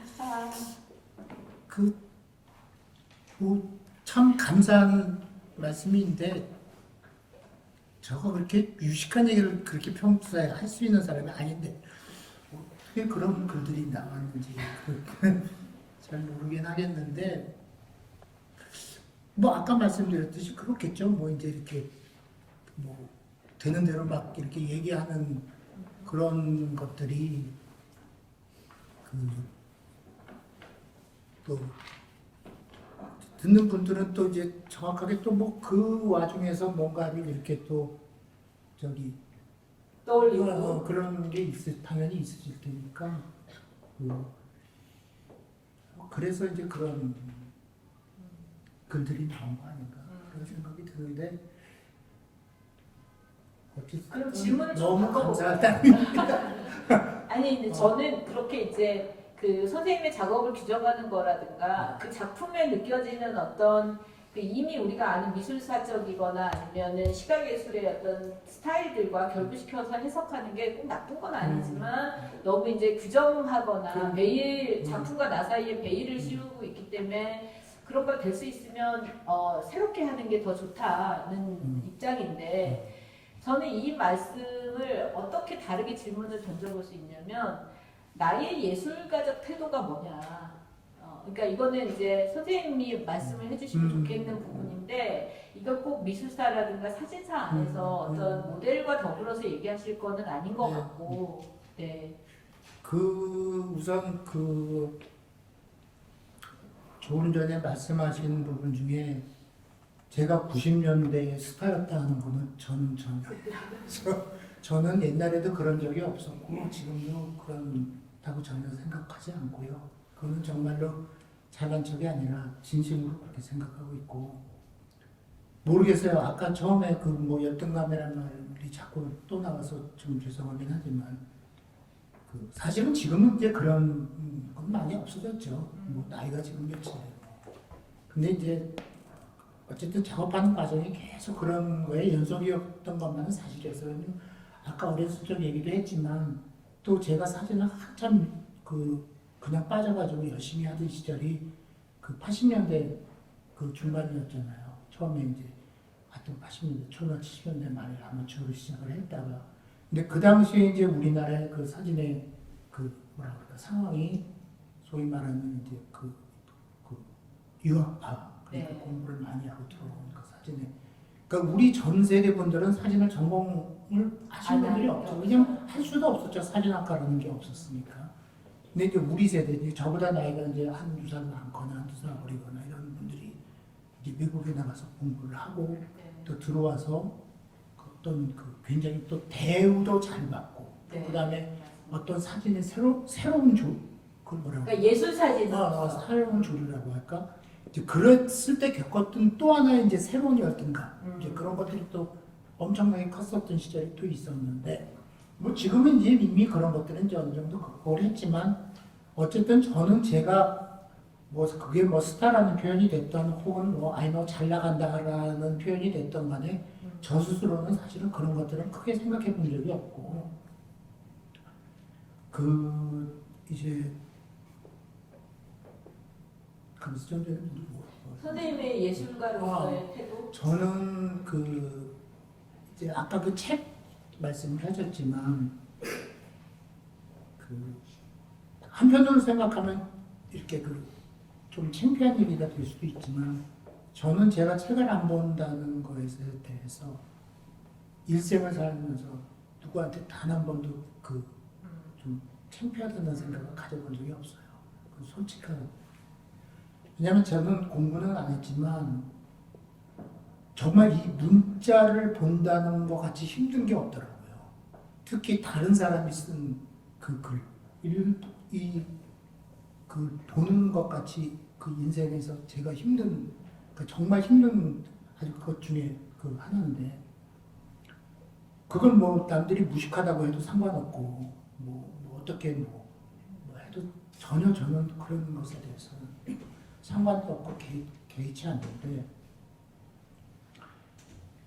아까 선생님 말씀하셨듯이 저는 1년의 많은 부분을 혼자 지냅니다.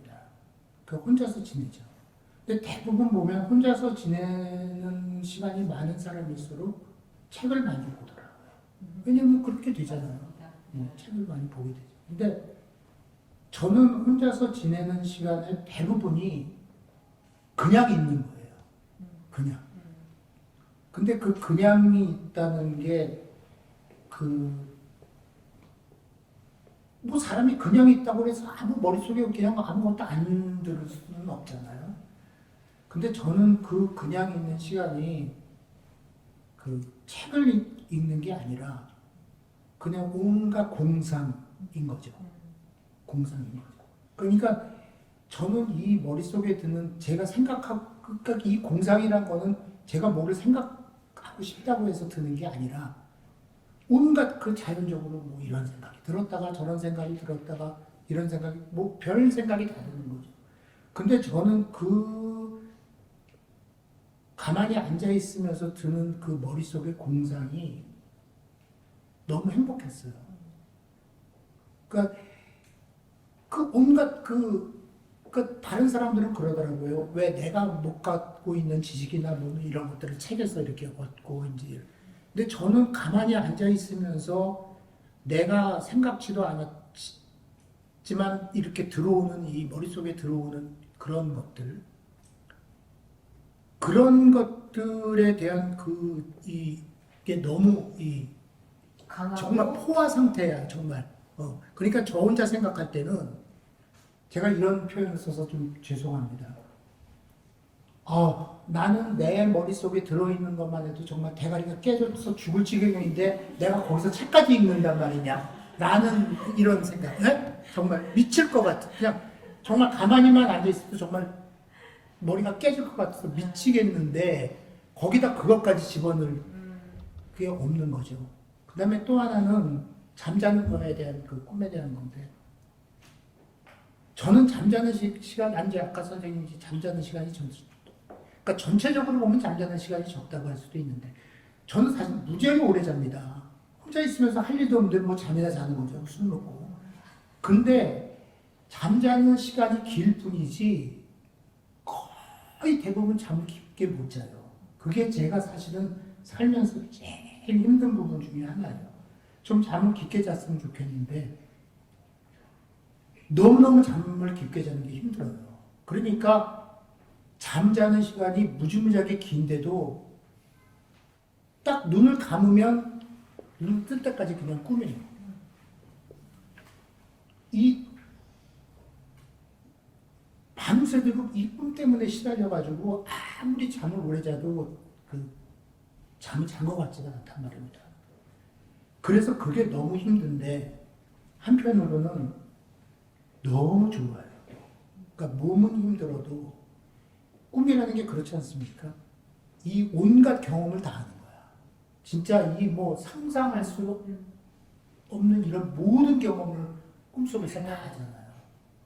그러니까 그게 너무 힘들면서도 너무 좋죠. 그렇죠. 네, 너무 좋은 거예요. 그래서 그 깨있을 때에 그 좀 전에 말씀드렸던 그 머릿속에 들어오는 그 온갖 공상들, 그 다음에 또 잠잘 때도 역시 깊게 잠들지 못하기 때문에 끊임없이 그 꾸는 꿈들이 저는 그것만 해도 인생이 너무 벅차요.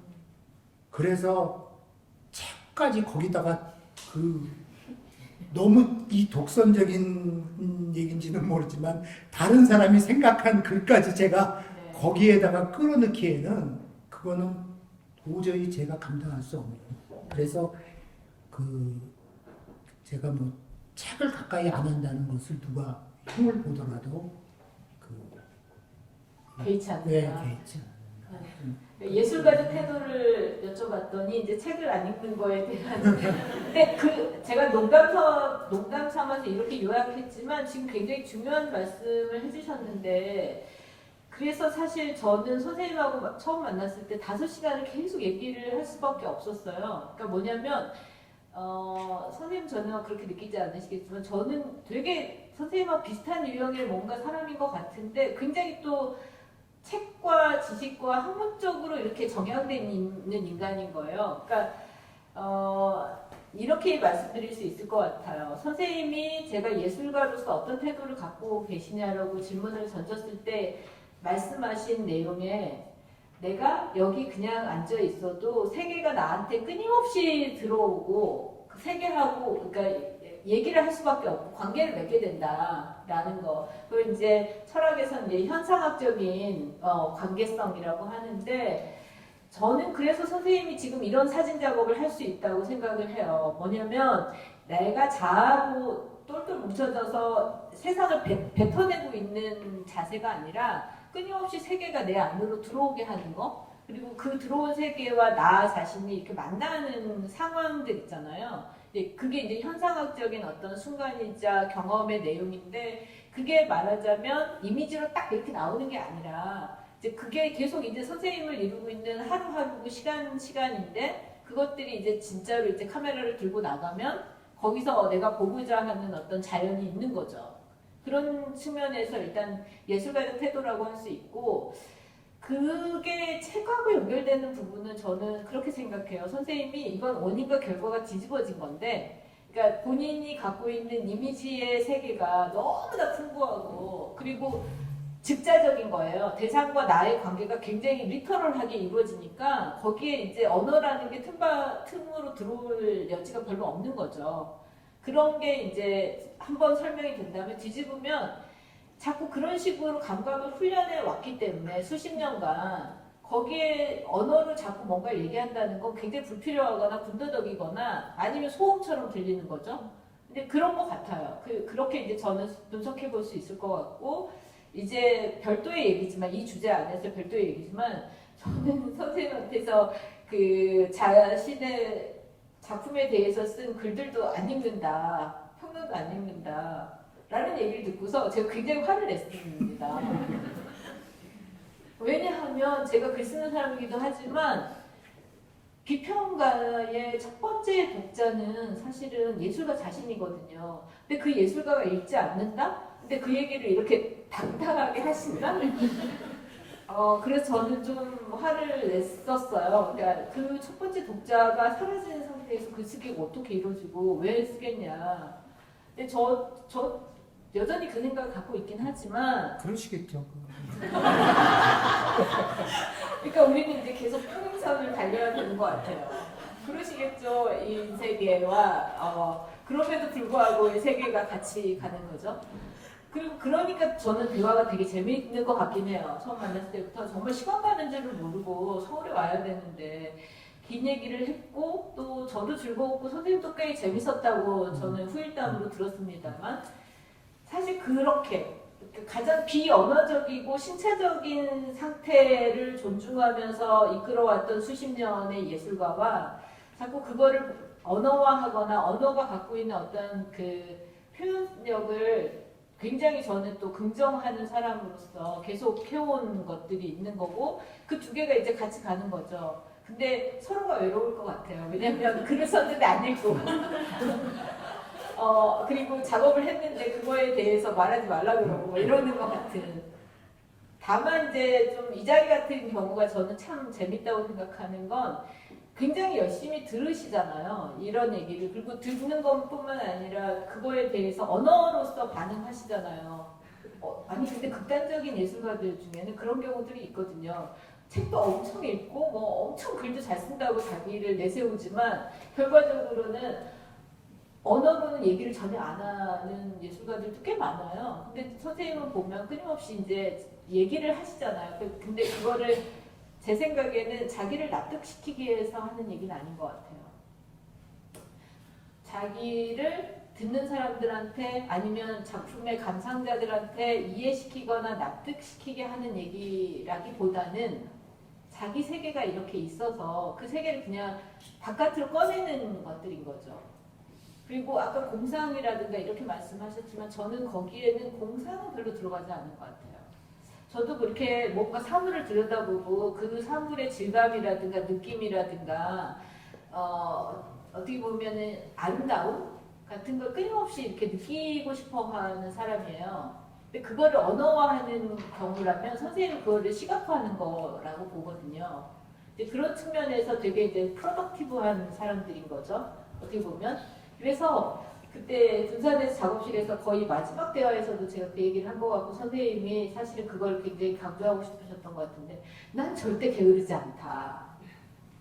근데 굉장히 게으른 것처럼 보이거나 또 때때로 그렇게 말씀을 하시기도 하거나 아니면 사진에서 그런 뭐랄까 게으름은 아닌데 굉장히 관조적인 어떤 예술가 그리고 그 뭐라고 하죠? 예술작품에 대해서 많이 생산하지 않는 예술가처럼 사람들이 편견을 갖는데 그렇진 않다. 그리고 정말로 부지런하게 엄청나게 인화 안 된 사진 필름도 많고 작업으로 가득 차 있는 세계가 민병헌의 세계다 이렇게 생각했었거든요. 질문은 아닌데 굉장히 제가 많은 얘기 듣네요. 그 부분은 제가 정말 좀 자신 있게 어느 정도 말씀드릴 수 있는 게 저는 아까도 말씀드렸듯이 모든 게 제 손이 안 가면 나올 수가 없는 거예요. 뭐 제가 누굴 시키는 사람이 있는 것도 아니고 40년 전이나 지금이나 똑같이 반복되는 그 일을 하고 있는데 참 이건 무식한 얘기지만 제가 혼자서 작업실에서 그 생각을 여러 번 합니다. 전 세계에서 나보다 많이 하는 한 놈 있으면 나와봐요. 네. 정말 많이 했습니다.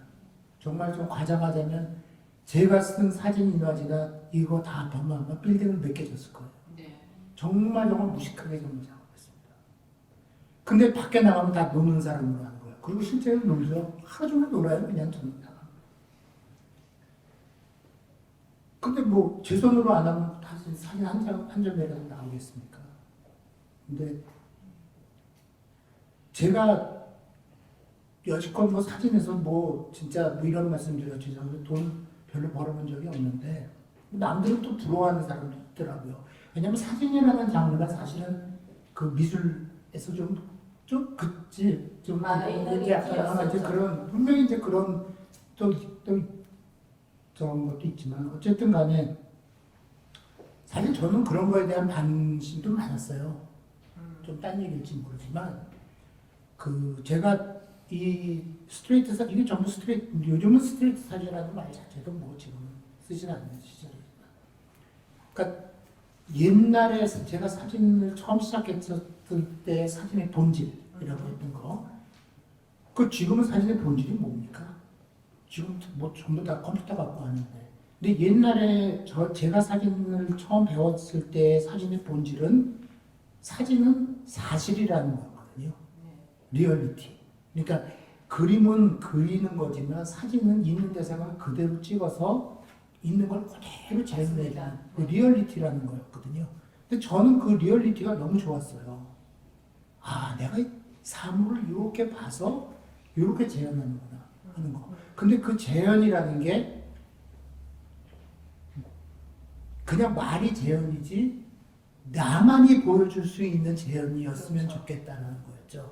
내 속에 내가 뭐가 들어있는지 잘 모르니 이거를 작업을 계속 하다 보면 내가 내 속에 이런 게 들어있었구나. 그래서 나는 대상을 이렇게 볼 수밖에 없고 이렇게 느껴서 이렇게 표현할 수밖에 없구나 하는 그런 거. 네. 그래서 저는 지금도 그 리얼리티라는 걸 버리고 싶지 않은 겁니다. 그렇죠. 왜냐하면 디지털 사진에서 온갖 뭐 우리가 뭐 지금 뭐 자동차 하나 집어넣고 빼는 건 일도 아니잖아요. 뭐 네. 근데 저는 그게 너무 싫어요. 그러니까 내가 있는 대상을 그대로 보고 그거를 재현을 하는데 그러면 나는 그걸 어떻게 느껴서 어떻게 재현을 할 것이냐. 분명히 나는 얼굴이 다른 사람하고 다르듯이 내 마음속도 분명히 다른 사람하고 다를 테니 네. 그 다른 마음속에 있는 것들을 내가 어떻게 그걸 끄집어냈는지 그게 내가 좀 궁금했던 거죠. 네. 계속 그걸 하고 싶고 정말 무식하게 했습니다. 진짜로. 제가 돈이 있어서가 아니라 이거 여러분들이 믿거나 말리는데 제가 사진 작업을 정말 다람쥐 쳇바퀴 돌듯이 이게 따지고 보면 정말 지루한 작업이에요. 그렇죠. 네, 근데 저는 지루한 거를 못 견디는 사람이에요. 네. 좀 이렇게 보시면 아실지 모르지만 전 지루한 거 근데 그게 너무 저가 생각해도 그냥 매일 순간이 다를 거죠. 매일 너무 순간이. 이상할 정도로 이거 지루한 작업을 계속 하고 있는데 제가 40년 동안 이 작업을 했으면서도요 제가 지금까지 인화지 값을 모릅니다. 인화지가 이게 한 통에 얼마인지를 몰라요. 그 인화지 값이 얼마라는 걸 아는 순간 작업을 못 하겠더라고. 아까워서. 네. 한 장. 왜냐면 계속 찢어버려야 되는데 얼마인지는 모르지만 대충은 알죠. 근데 정확히 지금까지는 모릅니다. 왜 그러냐면 그게 두려워요. 그 값을 알면서 그 계산을 하고 그 작업을 한다는 것 자체가 두렵더라고요. 뭐 이거 한 장 버리면 담배가 몇 가지, 이거 한 장 찢으면 담배가 몇 가지, 뭐가 그러면 그 작업 되겠습니까? 그렇죠. 정말 무식하게 했어요. 그 돈이 어디 있습니까? 그러면 저런 우리 나 돈 좀 달라고. 옛날에 어느 갤러리 대표님이 저한테 세상에 당신같이 돈 달라는 소리 잘하는 사람 처음 봤대요. 저는 근데 그게 창피하지가 않더라고요. 왜냐면 작업을 하기 위해서. 내가 무슨 학교 가서 강의하는 사람도 아니고 뭐 사업사진 찍는 사람도 아니고 그런데 일단 돈 좀 줘야지. 그렇게 했습니다. 그래서 저는 작업량이 정말로 어마어마하게 많습니다. 네네. 정말. 네. 제가 생각하기에도 내가 이렇게 많이 했나? 라고 네. 생각이 들 정도로 많습니다. 제가 오늘 의도적으로 사실은 그 사진사라든가 현대미술 이론적인 측면에서는 말씀을 안 드리고 이런 현장에서 아티스트하고 만났을 때 여러분들이 듣고자 하고 들었을 때 다른 쪽에서는 할 수 없었던 얘기들을 하려고 방향을 이렇게 설정해 왔지만 방금 하신 말씀이 사실은 이 이론하는 사람들한테 굉장히 중요한 아티스트의 코멘트일 거예요. 스테이트먼트일 거예요. 뭐냐면 이 사진사를 짧게 압축할 수는 없어요. 그런데 현대 사진으로 오면 사진의 역사라고 하지만 근본적으로 패러다임이 달라지거든요. 그게 우리가 쉽게 얘기하면 그 디지털 디바이스와 디지털 메커니즘과 그 이전인 거예요. 근데 사진에서 스트레이트 포토를 말씀하셨고 선생님은 여전히 스트레이트 포토를 하시잖아요. 근데 이 스트레이트 포토로서의 사진의 역사하고 회화의 역사가 대립하는 거예요. 그리고 선생님이 설명하시면서 본능적으로 알고 계시는 거예요. 사진은요, 아니 회화는요, 재현을 하지만 유사성이에요. 기호학적으로 보면 닮은 거예요. 근데 사진은 선생님이 추구하는 그 리얼리티 그리고 스트레이트 포토에서 사진의 기호학에서는 인덱스예요. 지표예요, 지표. 여기에 내가 있었고 대상이 존재해야지만 이 사진이 나오는 거예요. 그러니까 여러분이 여기 오늘 앉아 계시기 때문에 지문도 남고 채취도 있고 뭐 비듬도 떨어졌을 겁니다. 그게 물리적인 지표성이거든요. 근데 사진은 어떤 이미지하고도 다른 게 그 지표성에 있는 거예요. 그게 리얼리티예요. 근데 선생님이 여전히 유지해 가려고 하는 건 그 지표성인 거죠. 사진의 지표성. 근데 재밌는 건 뭐냐면 제가 이제 분석을 해보자면 이분은 그 사진이 갖고 있는 본질적인 기호학적 속성으로서의 지표성을 너무나 중요시하고 있고 그걸 공부를 하거나 책을 읽어서 아는 게 아니더라도 본능적으로 알아서 사진이라는 이 매체와 장르를 선택하신 거예요. 그런데 이분이 도달하고자 하는 미학적인 차원은 어디로 가냐면 이 지표성을 넘어서 유일무이한 이미지로서의 예술 사진이 나와야 되는 거예요. 그걸로 가면 회화적인 거하고는 상관이 없고 사진적인 거하고는 상관이 없고 민병헌 사진이 나오는 거예요. 뭐냐면 지표가 되는 어떤 대상이 있고 내가 그 현장에서 이 사진을 찍어야 되긴 하지만 최종 인화물에 이르렀을 때는 그 현장 사진을 내가 기록하거나 르포로 여기다가 담으려고 하는 게 아닌 거죠. 예술성이 여기 있어야 되는 거죠.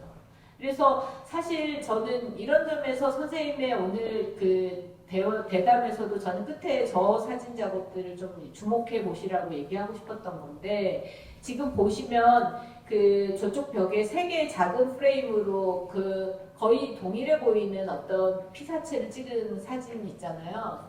근데 저게 이제 회화로 따지면 서부회화로 따지면 3면화 같은 거예요. 트리프틱 같은 건데 3개로 이루어졌으니까요. 그리고 동일한 대상처럼 보이는데 다 다르잖아요. 근데 또 하필이면 저게 폭포인 거는 우리가 사실로 아는 거예요. 들여다보면 저 폭포를 찍은 거구나. 물이 바위를 부딪혀서 바위로부터 퍼져나오는 걸 찍었구나라는 건 팩트잖아요. 근데 저기서 우리가 느끼게 되는 건 자기가 보고 많이 트레이닝 해놓은 이미지네이션의 범주 안에서 읽게 되는 거예요. 근데 저는 저걸 보자마자 비너스 아프로디테 조각상의 옆머리에 꼬불거리는 그 부분이랑 거기에 베일이 이렇게 쓰여진 것 같아 보이더라고요. 그래서 사진 초창기에 에드워드 스타이켄 같은 사람들이 추구했던 회화적 사진들처럼 보였어요. 너무 아름다운 거죠. 그런데 그 얘기를 제가 지금 이렇게 말해서 결국 입 받게 됐지만 절대로 저는 민병헌 선생님의 사진에 그렇게 대입하지 않아요. 왜냐하면 회화의 역사 속에서 유비적인 어떤 사진을 찾아내는 건 되게 폭력적인 방식이거든요. 이 사진가가 하는 건 회화를 흉내낸다든가 사진 초창기에 그 많은 예술가들이 사진가들이 고군분투했던 나도 순수 예술을 하는 사람이야라고 하는 걸 하기 위해 보여주기 위해서 이런 사진을 찍은 게 아니기 때문에 오히려 선생님이 아까 얘기했던 것처럼 자기 자신은 절대 게으르지 않다. 왜냐하면 매 순간 내 앞에 보이는 폭포가 다른 폭포니까 그걸 찍어야 되니까. 그리고 저 세계는 그 중에서도 곤란의 순간인 거죠. 폭포와 내가 만나서 내가 느끼고 찍은 사진. 그렇다는 생각이 좀 듭니다. 네. 감사합니다. 네. 사실은 1시간 정도 얘기하고 여러분들 말씀도 들어보고 작가분이 그 하실 얘기도 더 왔다 갔다 대화하시면 좋을 텐데 제가 너무 많은 시간을 썼는데요. 지금이라도 좀 이 오늘 들으러 오신 분들의 얘기를 들어보시면 좋을 것 같습니다. 어떤 게 꼭 작업에 연결됐다고는 지금 당장은 생각나지 않는데 아마 분명히 있을 겁니다. 분명히 그거는 그죠? 그건 너무 당연한 그건 것 같은데요. 그리고 이제 저는 이제 그 말씀을 하시니까 그렇지만 그 지금 말씀하신 중에서 잡생각이라고 말씀하셨는데 그 표현이 딱 맞는 것 같아요. 전 진짜 그 잡생각의 그 연속이었는데 그게 뭐냐면요. 이제 제가 이제 이 질문에 맞는 얘기인지는 모르겠지만 그 보통 이제 사진을 한다고 하는 분들을 보면 대부분 이제 카메라가 이렇게 항상 좀 그 몸에 이렇게 항상 갖고 다니잖아요. 근데 저는 이제 거의 그 카메라가 몸에 있는 편이 없어요. 제가 이제 뭔가를 딱 이렇게 해서 하기 전에는. 근데 그 사진이 이제 워낙 또 사진의 영역이 광범위하잖아요. 네. 뭐 보도 사진 하시는 분, 뭐 여러 가지가 있기 때문에 그 자기가 어떤 종류의 사진을 하느냐에 따라서 이제 카메라를 항상 또 갖고 다녀야 되는 분들이 있고 또 저같이 뭐 일종의 약간 이제 정말 자기중심적인 이런 작업을 하는 사람들은 또 경우에 따라서 자기 마음대로 하니까 저는 거의 이제 카메라를 안 가지고 다니거든요. 근데 이제 카메라를 안 가지고 다니면 되게 좋은 게 뭐냐면 우선 힘이 안 들잖아요. 카메라 그 무거운 거 안 들고 다녀서 힘도 안 들 뿐더러 이렇게 그게 이제 공상이나 잡생각과 마찬가지인 것 같은데 이렇게 다니면서 이렇게 보이는 게 있잖아요. 사람이 눈을 뜨고 다니는데 보이잖아요. 그러면 이렇게 보는 것들이 이렇게 진지하게 생각하면서 뭐를 보지를 않더라도 그런 것들이 전혀 예상치 못한 잡생각을 할 때, 그러니까 먼 훗날, 그게 6개월이 됐던 뭐 1년 반 뒤가 됐던 뭔가 이렇게 막 잡생각을 하고 있을 때 갑자기 뭐 1년 반 전에 뭐 어디를 가서 봤었던 그동안에는 까맣게 잊어버리고 있었던 어떤 것들이 확 생각이 난단 말입니다. 네. 아, 맞아. 아, 그때 그걸 내가 보고서 되게 이거 이렇게 좋다고 생각을 했었지 라는 왜 그런 것들, 그런 경험들은 상당히 많은 것 같아요. 그러면 이제 그런 것들이 맞아, 내가 이 작업을 했는데 이거 작업하는데 이렇게 그때 그게 이렇게 연결이 되는 이런 것들이 될 수 있구나 하는 이런 것들은 좀 경험이 있었던 것 같습니다. 네, 되게 중요한 말씀이신데요. 사실 저는 요즘에 그 생성형 인공지능 연구를 좀 하고 있어요. 예술하고 결합시켜서. 근데 인간의 뇌가요, 그리고 마인드가, 마음이라고 하는 게 사실 굉장히 복잡하고 메커니즘을 설명할 수 없다고 하잖아요. 그런데 거기에 굉장히 중요한 기초는 뭐냐면 경험의 내용들이에요. 그러니까 내가 무엇인가를 보거나 심지어는 생각한 잡생각들이 경험인 거예요. 그 잡생각들이 많은 사람들은 일종의 생성형 AI로 따지면 데이터셋을 엄청 많이 갖고 있는 겁니다. 그래서 그 생성형 AI가 요즘에 뭔가 그림을 그린다고 하잖아요. 근데 그림이든 대화형 어떤 메시지를 내든 간에 사람들이 이게 어떻게 대합을 이렇게 했지를 모르는 경우들이 많아졌어요. 수준이 높아졌거든요. 근데 인간이 계속 해왔던 게 그거라는 거죠, 사실은. 그 태어나서 보고 듣고 경험한 것들이 계속 자기 안에서 이렇게 어딘가 객관적으로 쌓여있는 게 아니라 있는 거예요. 그리고 그것들이 어느 순간에 딱 합쳐져가지고 딱 뭔가 산출물을 내놓는 거죠. 떠오르고. 근데 그걸 선생님처럼 그 다른 어떤 일들로 자기의 머릿속을 복잡하게 하거나 경험이 뒤섞이거나 뭔가 이렇게 오염돼 있지 않기 때문에 훨씬 더 많이, 그러니까 오염이란 말이 나쁜 얘기가 아니고요. 이렇게 복잡하게 섞여가지고 분별이 잘 안 되는 경우가 있어요. 그리고 날아가 버리는, 소실돼 버리는 경우들이 대부분이거든요. 일상 경험에서는. 그런데 선생님처럼 아주 독특한 방식으로 일평생 내내 자기의 어떤 자아와 생각과 시각적 경험들이 응축돼 있는 사람들한테는 상당히 일관되게 그런 게 나오는 거죠. 그리고 그거를 이제 선생님이 느슨한 표현으로 잡생각이라고 하지만 사실은 이분을 이루고 있는 원천적인 경험의 세계라고 할 수 있을 것 같습니다.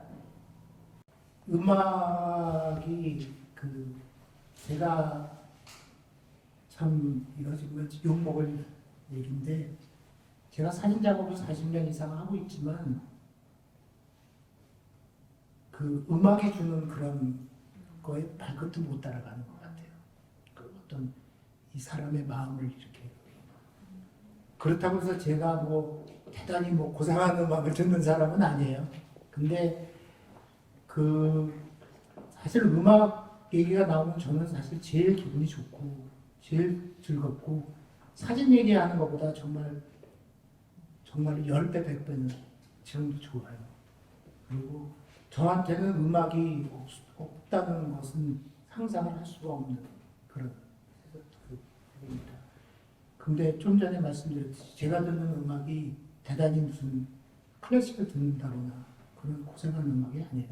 근데 그거는 저도 젊었을 때는 몰랐는데 이제는 알겠더라고요. 왜 그렇게 됐는지. 그게 제가 사실은 이런 얘기는 이렇게 좀 공개적인 자리에서는 한 적이 없는데 제가 동두천이라는 데 아시죠? 경기도 동두천이라는 데서 태어났어요. 근데 아시다시피 1950년대에 제가 태어날 시절에 동두천이라는 거는 우리나라 이제 전쟁이 끝나고 미군들이 주둔하던 시절이었지 않습니까? 근데 제가 어렸을 때 살던 동두천의 집이 미군 부대 앞은 아니었어요.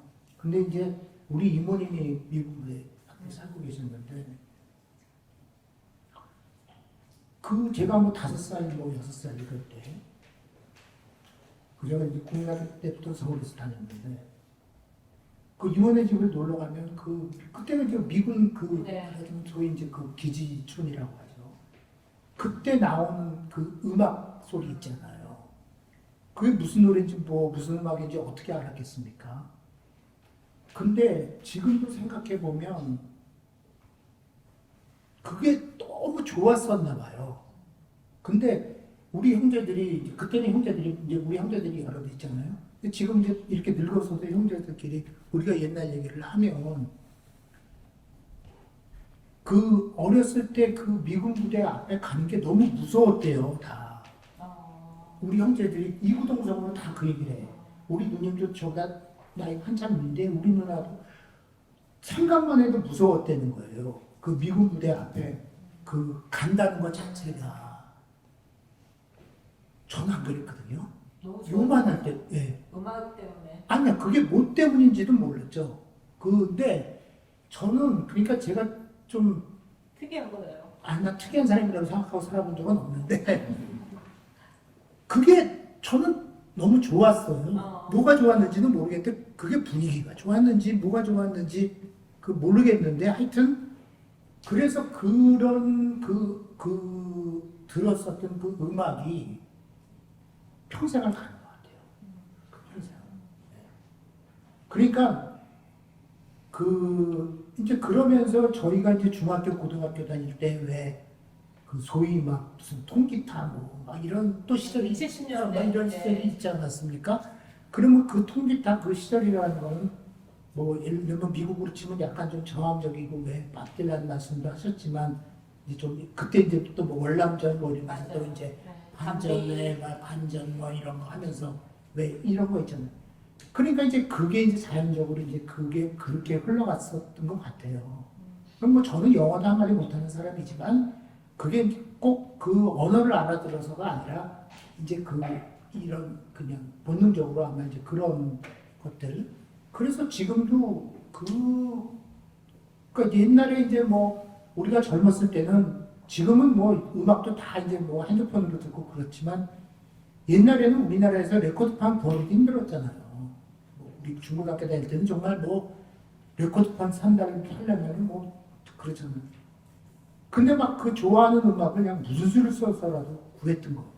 그래서 이제 한때는 그 밥 딜란 판 같은 거는 정말 진짜 제가 제일 많이 갖고 있을 정도로 이렇게 막 무슨 수를 써서라도 그렇게 구해서 들었죠. 그랬는데 이제 나이가 먹다 보니까 뭐 지금도 음악은 뭐 하루도 안 듣는 날이 없어요. 뭐 작업실에 있으면 아침에 일어나면 그냥 무조건 켜놓기부터 하니까. 그런데 요즘은 좀 요즘도 그냥 저는 그냥 그래서 그 태생이 동두천 그 촌놈 태생이라서 그런지 지금도 그냥 그 말하자면 서양 뽕짝이라고 하는 게 맞겠죠. 그냥 미국의 그냥 그런 어떤 그 뽕짝들. 그리고 그 제가 굳이 다른 나라를 얘기하면 저는 이제 아일랜드 노래를 좀 좋아하는 편인데 또 아일랜드 음악이 좀 이렇게 들어보면 좀 깽깽거리잖아, 행행거리잖아. 그게 이제 좀 우리 좀 비슷하잖아요. 요즘은 훨씬 좀 더 이렇게 좀 약간 컨트리 쪽이라고 그래야 되나? 더 이렇게 좀 그러니까 우리나라로 치면 옛날 뭐 김정구 이런 분들 아시나?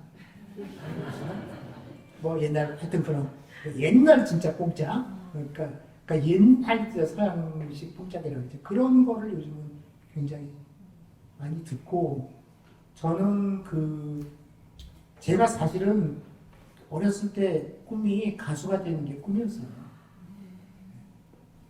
뭐 이런 얘기는 참 안 하는데 음악 얘기가 나오면 기분이 좋은데 가수가 되는 게 꿈이었고 그 꿈을 이루지를 못했는데 그래서 요즘은 이제 듣는 걸로 음악을 만족을 하고 그래서 제가 작년이면 코로나 시절 끝나기 전인데 그 어떤 사람의 공연을 보기 위해서 캐나다를 갔었어요.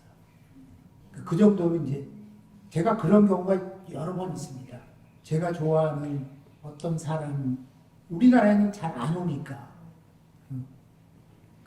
그런 걸 알게 되면 가서 보고 일본도 가셨다고. 네, 한 잔 마시고 그러니까 오로지 그걸 보기 위해서 가는 그런 그러니까 작년에 캐나다에 가서 제가 꼭 보고 싶은 가수가 있는데 대부분 이제 우리가 청소년기에 좋아했던 그 가수들은 우리가 열 몇 살이라면 그 사람들은 20몇 살, 뭐 30살 이렇게 되잖아요. 그러니까 이제 그 사람도 지금은 이제 70대죠.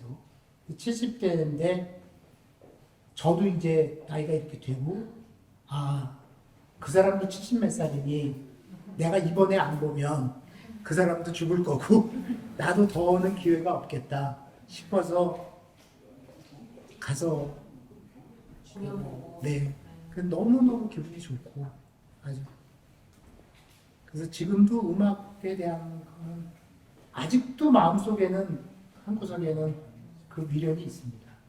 제가 이거 딱 캐치를 사실 했었어요. 선생님 워낙 개인적으로 잘 몰랐는데도 이분하고 음악을 얘기 시작하면 관계가 굉장히 급속도로 대화가 급속도로 진전될 수 있겠다는 걸 첫 만남부터 캐치를 했거든요. 사실 오늘 저는 사진과 음악 얘기를 그러니까 듣는 것과 보는 거라는 거 이런 얘기를 좀 더 할 수 있겠다고 키워드를 설정을 해놨는데 시간도 부족했기도 하지만 보세요. 질문이 나오니까 끝없이 그 얘기를 하고 싶어 하시잖아요. 근데 저는 이때 그 음악이라는 것도 선생님한테 음악이라는 건 아까 그냥 앉아서 집에 그 지금 거주하시는 군산의 그 곳이 바깥은 되게 밝은데 집 안으로 들어오면 100년 전에 지은 가옥이어가지고 굉장히 음의 공간이에요.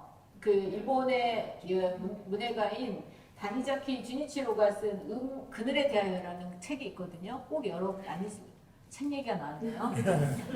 꼭 읽어보세요. 그늘에 대하여로 국내 번역도 돼 있는데 또 너무 아름다운 그 얘기예요. 그러니까 일본의 가옥의 그늘 안에 들어오면 건축적 그늘들에 대한 걸 썼는데 그런 집이에요. 근데 거기에 앉아서 하루 종일 선생님이 말하는 잡생각 내지는 공상 그리고 자신의 이미지 사전을 계속 훑어보고 있는 그게 떠올라요. 선생님 말씀하시는데 근데 거기에 굉장히 중요한 요소가 뭐냐면 청각적인 요소인 거예요. 음악인 거예요. 근데 그 음악도 클래식이 아니라 본인이 정말 유년기 경험으로 각인돼 있는 그 소위 동두천의 팝송들인 것 같아요. 그리고 그 컨트리 뮤직들인 것 같고 그리고 그것들은 사실 어떻게 보면 얼핏 들으면 되게 선생님의 이렇게 시각 이미지의 어떤 미학과는 결이 좀 다른 것 같아도 저는 거기서 그런 걸 느끼게 되더라고요. 합쳐져 있는 부분이 있는데 그게 뭐냐면 굉장히 그 자기한테 집중되는 이미지. 그러니까 밥 딜런도 제가 잘은 모르지만 결국은 세상에 대해서 자기가 하고 싶은 말이 있어서 그 음악이 나오는 거잖아요. 전격적인 소위 팝송의 음악을 따르는 게 아니라 그런 부분들인 것 같고 사실 그런 점에서 저는 저기 끝에 있는 저 사진 작품이 그러니까 여기 이번에 전시엽서로 쓰기도 했던 이 작품이 갖고 있는 독특한 지점이 있는 것 같아요. 보시면 되게 예쁘잖아요. 예쁘고 정말 다른 사진 작품들에서 느끼지 못하는 어떤 순박함이라든가 곱다라는 한글로 말해야 될 것 같은 그게 있잖아요. 근데 이게 제가 생각하기엔 선생님이 좋아하는 음악의 느낌들하고 좀 결부되어 있는 것 같아요. 굉장히 어깨가 힘들어가 있지 않지만 그렇다고 해서 개성이 없는 것도 아니고 이제 퍼스널리티를 갖고 있는 이미지로서의 음악과 시각 이미지가 아닌가. 참고로 요즘은 밥 딜런 안 듣습니다. 그런 것 같아요. 왜 그러냐면 제가 밥 딜런 공연을 한번 본 적이 있어요. 그 제가 이제 파리에서 뭐 전시를 할 텐데 우연히 알게 됐는데 프랑스에서 공연을 하더라고요. 그래가지고 그 외에 파리에서 벨기에 쪽으로 가다 보면 릴이라고 했지, 릴이라는 데 있어. 거기서 하더라고요. 그래서 차를 몰고 거기까지 가서 봤는데 그건 아주 오래전 일은 아니에요. 최근 일도 아니지만 밥 딜런이 상당히 나이가 많이 먹었을 때인데 그 공연을 보고 너무 실망을 했어요. 그래가지고 그 뒤로는 거의 피천득의 인연이 떠오르네요. 네. 만나지 말았어요. 음악으로만 알았어야 됐던 것 같은데. 근데 요즘에 음악 얘기하니까 내가 또 하나 혹시 요즘 젊은 분들이니까 혹시 아는 저는 진짜 요즘 음악을 또 잘 모르니까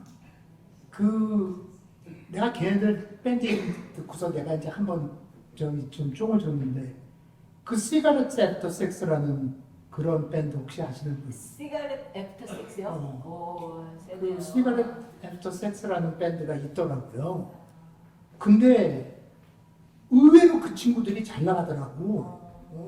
그리고 보통 팬층이 한 20대에서 한 30대, 40대 초반까지가 제일 많더라고. 그리고 나는 또 음악계나 안다고 이렇게 왜 폼 잡는 이런 애들이 야 뭐 너네 뭐 시가렛 애프터 섹스 알아? 뭐 이런 그런 친구들이 있는데 밴드 이름이 그렇듯이 이제 제가 들어보니까 약간 좀 인디 밴드인데 인디 밴드면서도 조금 대중성이 있는 그런. 근데 그 친구들이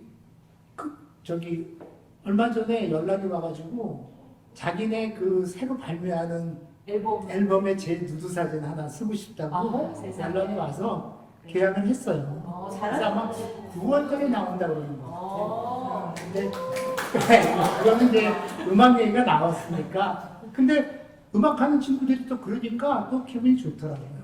근데 그게 또 역설적으로 선생님 디지털 시대니까 가능한 겁니다. 선생님의 그 사진 이미지들이 구글링을 하거나 하면 굉장히 많이 나오는데 상대적으로 이렇게 이제 자연이라든가 소위 환경을 찍는 것들이 많지만 모두 인체 사진들이 굉장히 또 아름다운 게 많아서 굉장히 묘하더라고요. 제가 다 봐도 섹스애프터 아니 뭐라는 거야? 시가렛 애프터 섹스 타이틀을 만든 어떤 굉장한 그 뭐랄까 그러니까 그 그냥 뭐 섹슈얼리즘도 아니고 그렇다고 해서 완전 마이너리티도 하지 않은 오컬트도 아닌 것 같은 태도의 음악인가 봐요. 찾아서 들어봐야겠어요. 저는 굉장히 재밌게 들었는데 여러분 좋아하시나요? 함께 해주셔서 감사하고 또 제 사진 남은 거 선생님 얘기하셨던 거랑 좀 같이 해서 둘러보시면서 정신 좀 감상하고 들어가셨으면 좋겠습니다. 네. 정말 너무 감사합니다.